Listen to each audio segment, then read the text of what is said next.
Jokowi siagakan 5 jenderal sebar intelijen antisipasi gerakan 19 Maret.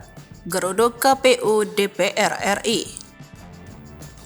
Gerakan Akbar Tolak Pemilu Curang akan digelar mulai 18 hingga 20 Maret 2024. Jelang pengesahan rekapitulasi suara pemilu 2024 pada 20 Maret mendatang. Ketua Umum Alumni UI dan UGM Farid Ganjar Mahfud Z. Linders Ohoiwutun dilansir dari Kompas.com Jumat 15 Maret 2024 mengatakan semua elemen bergerak serentak pada 18 hingga 20 Maret di DPR, KPU, Bawaslu, dan Istana Negara. Pernyataan serupa ditegaskan tokoh Muhammadiyah Profesor Din Syamsuddin, pihaknya akan bergerak pada 19 Maret.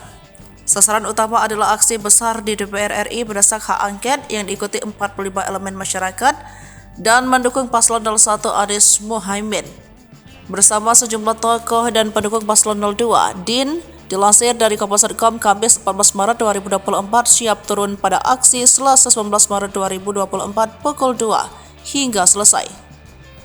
Ia menghimbau kepada para pendukung Timnas Amin yakni Nasdem, PKB, dan PKS serta dari paslon 03 yakni PDIP dan P3 jangan ragu mendorong DPR menggunakan hak angket karena itu upaya konstitusional. Selain hak angket dan pemilu curang, mereka menuntut pemakzulan Presiden Jokowi.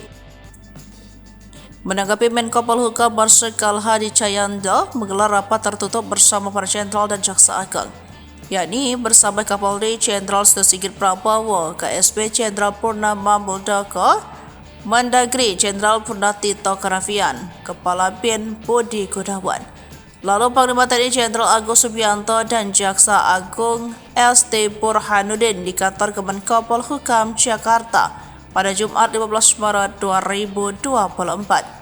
Hadi pun mengatakan pemerintah sudah antisipasi unjuk rasa besar-besaran dengan bantuan dari polisi dan TNI, juga mengerahkan intelijen dari BIN dan Badan Intelijen Strategis. Tujuannya menjaga situasi terutama pengumuman hasil pemilu.